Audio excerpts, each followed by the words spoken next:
What's up, Eagles Nation? What's going on, NFL world? How you doing, division rivals? This is Steven Hyder, Kansas City Sports Channel, the sports channel where the cerebral NFL fan comes for about 10 minutes of daily content. All right, y'all. Today's topic.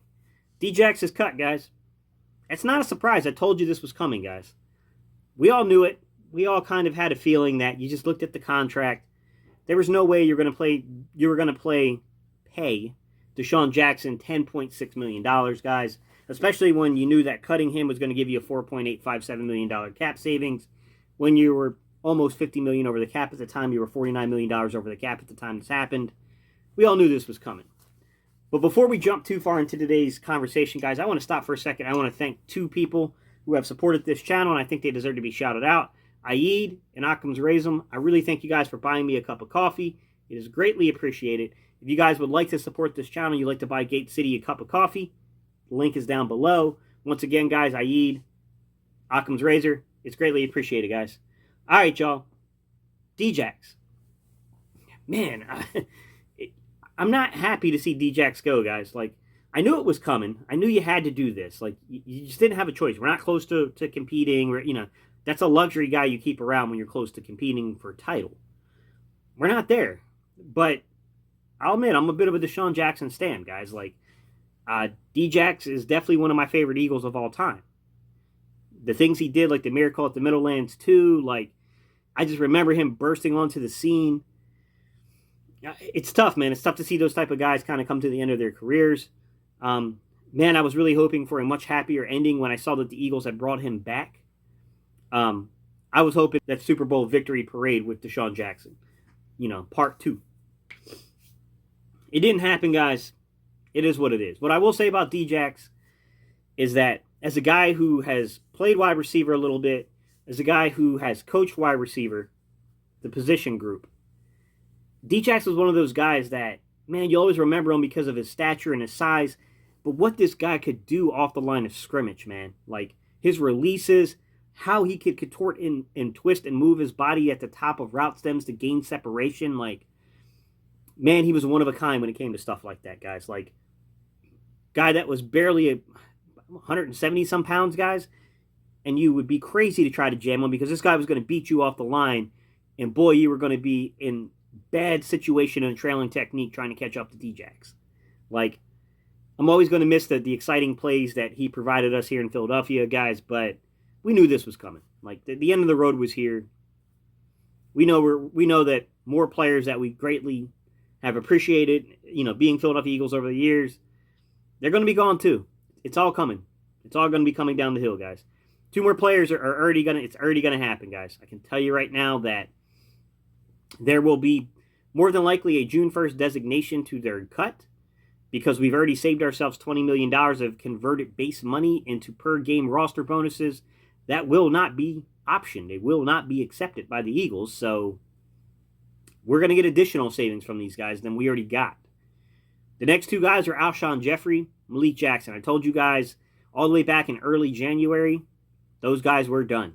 The minute that in week 17 that they redid those contracts with the intent to June 1st designate them, I told you it was over.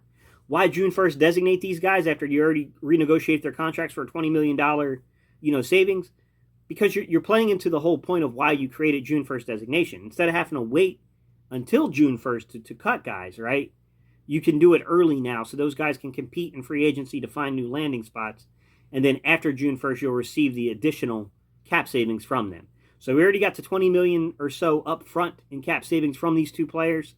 And then we'll get an additional $4 or $5 million by June 1st designating their guaranteed money, because that's what you're doing. You're dividing the guaranteed money up over 2 years. Dead money, guys, is what I'm getting around to. Over 2 years. So after June 1st, we'll get an additional $4 or $5 million. At the very end of the day, guys, you're talking about $24, $25 or so million worth of savings that in total you're going to get from the way how he handled the situation when it comes to Malik Jackson and when it comes to Alshon Jeffrey.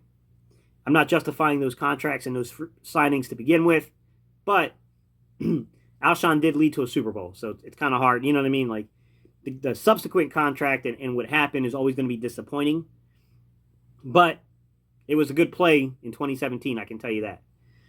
So, what comes next? What is the next step here for the Philadelphia Eagles, guys? I mean, what do you think is going to happen next? I can tell you the guys that are underneath the microscope for me. Like, we know DJAX, we know Alshon, we know Malik Jackson. They're gone. Zach Ertz is the next guy, and I think Zach Ertz has like a really interesting kind of side story to what it might mean, what it might not mean, because ideally you'd like to trade Zach Ertz. Let's just be honest, guys. We need draft picks, and we probably didn't get the haul that most of us were expecting for Carson Wentz. I'm not talking about like, oh, well, we got like a second round. No, I'm not saying that, or third round pick, and then we got like, a second round pick that could be a first round pick. I'm saying that we probably expected multiple picks, whether it was a second and a fourth, a second and a third, whatever. This year, we only got one pick in return. Here's the deal.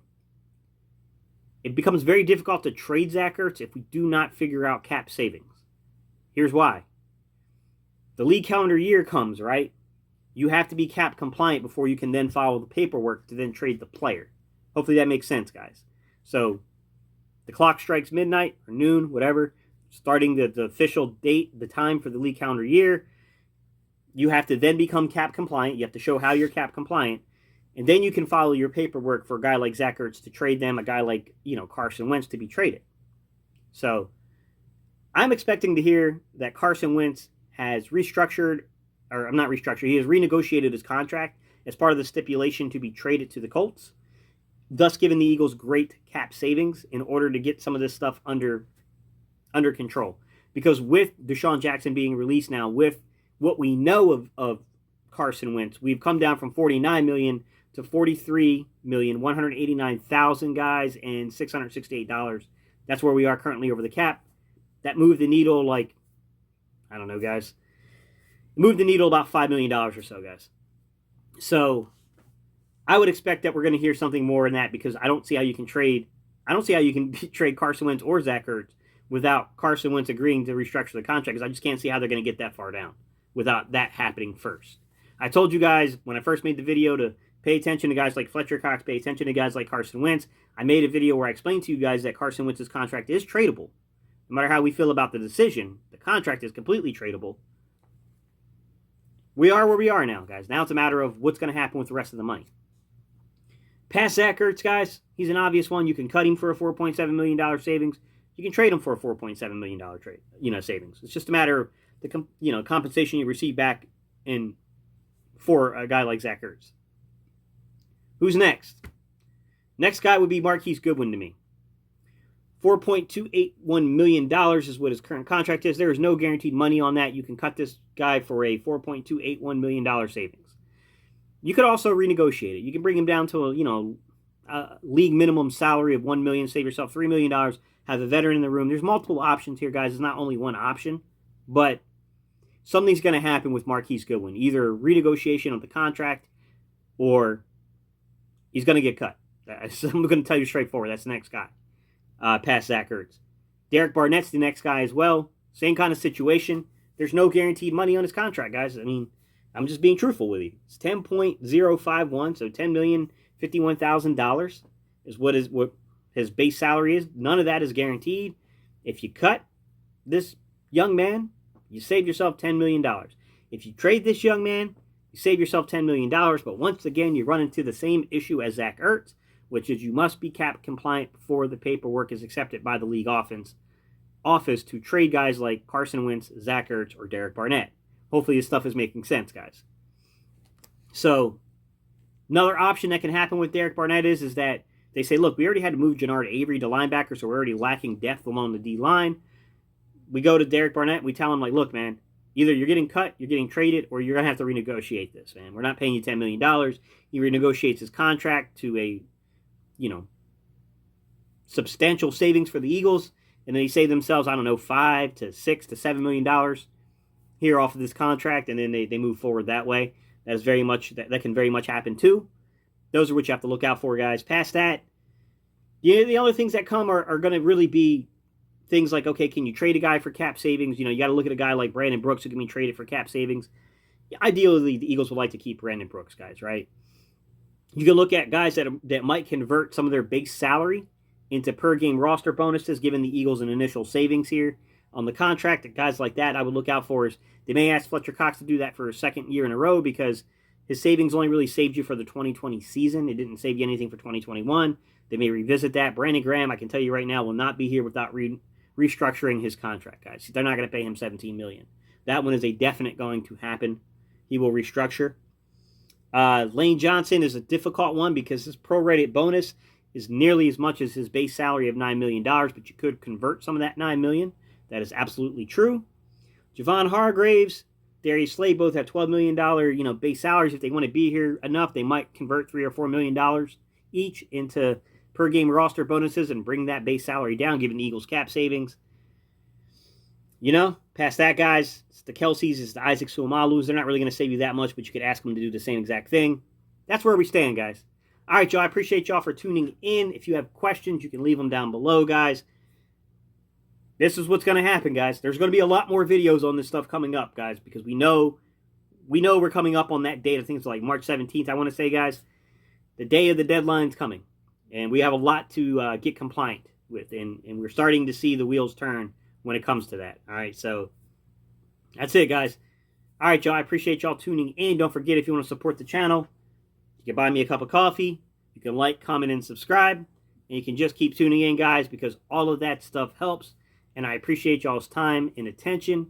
And I'll see you on the next video, guys.